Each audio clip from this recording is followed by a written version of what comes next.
Pemirsa, Bupati Goa tidak akan memberikan toleransi kepada oknum Satpol PP yang diduga melakukan kekerasan terhadap warga. Terkait motif pemukulan, polisi menyebut oknum Satpol PP emosi setelah menegur kedua korban saat melakukan operasi PPKM. Saya tutup ini kalau tidak ada sini. Di sini apa ini, Pak? Di sini. Kerusuhan terjadi saat petugas Satpol PP menggelar razia PPKM darurat di Goa, Sulawesi Selatan. Dalam razia ini petugas diduga melakukan penganiayaan terhadap pemilik kafe dan istrinya yang disebutkan tengah hamil.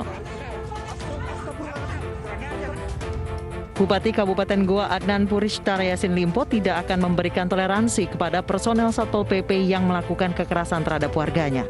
Bupati menyerahkan kasus ini untuk ditindaklanjuti polisi. Tidak mentolerir itu saya tidak akan mengambil kasih, saya tidak akan pilih kasih. Saya tidak mentolerir itu berarti saya sangat tidak setuju dengan tindakan-tindakan kekerasan itu.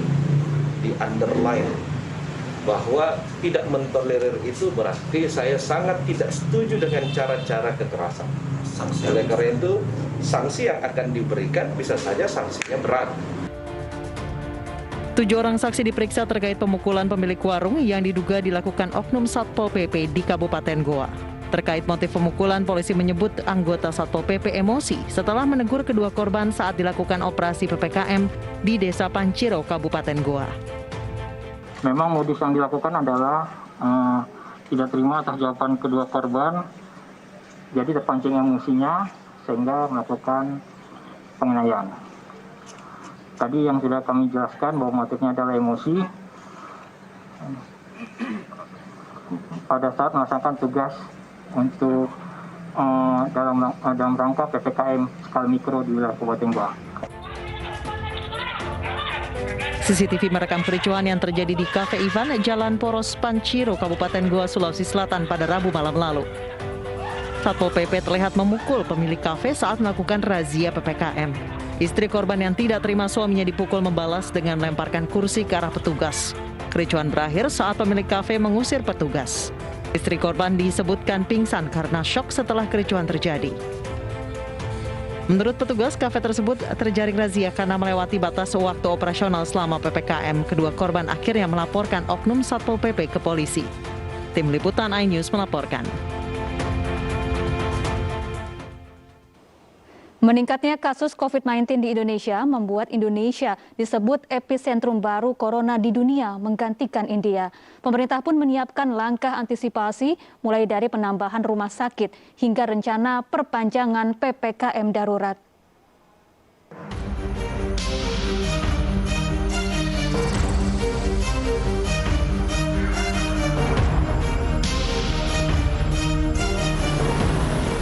Memasuki pekan kedua penerapan PPKM darurat, kasus harian COVID-19 di Indonesia terus bertambah.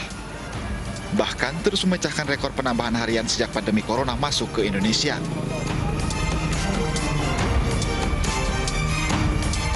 Pertanggal 15 Juli kemarin, kasus harian COVID-19 di Indonesia mencapai 56.757, sehingga total kasus positif di Indonesia berjumlah 2.726.803. Sementara angka kesembuhan bertambah 19.094. Dengan penambahan kasus ini, Indonesia disebut epicentrum baru corona di dunia, menggantikan India. Berdasarkan catatan Worldometer per tanggal 14 Juli lalu, epicenter kasus COVID-19 di sejumlah benua adalah Amerika Serikat dengan 4.897.708 kasus aktif, disusul Brasil. Di Eropa, Inggris melaporkan 730.363 kasus aktif, sementara di Asia, Indonesia melaporkan lebih dari 443.000 kasus aktif. Terkait hal ini, Menko Kemaritiman dan Investasi Luhut Binsar Panjaitan menyebut lonjakan kasus ini akibat corona jenis Delta yang penyebarannya lebih cepat dibandingkan varian Alpha.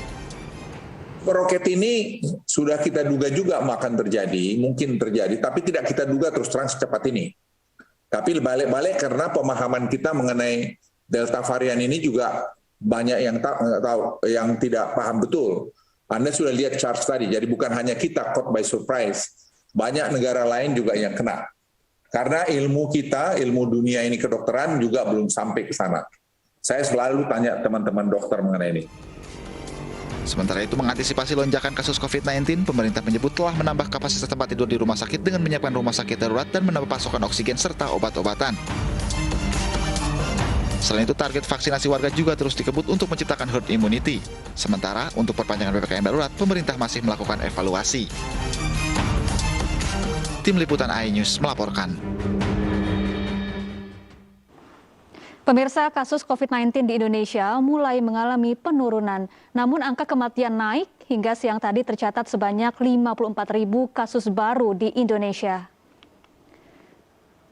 Berdasarkan data Satgas Penanganan COVID-19 hari ini, tercatat sudah 2.780.803 kasus terkonfirmasi dan 2.204.491 diantaranya sembuh. Namun pasien yang meninggal dunia hari ini melampaui rekor di angka 1.205 orang, sehingga total saat ini mencapai 71.397 orang. Pemirsa, proses evakuasi seekor tapir dewasa yang terperosok ke bekas sumur milik warga di Kabupaten Tanggamus, Lampung berlangsung dramatis. Setelah berhasil dikeluarkan, tapir tersebut justru kabur.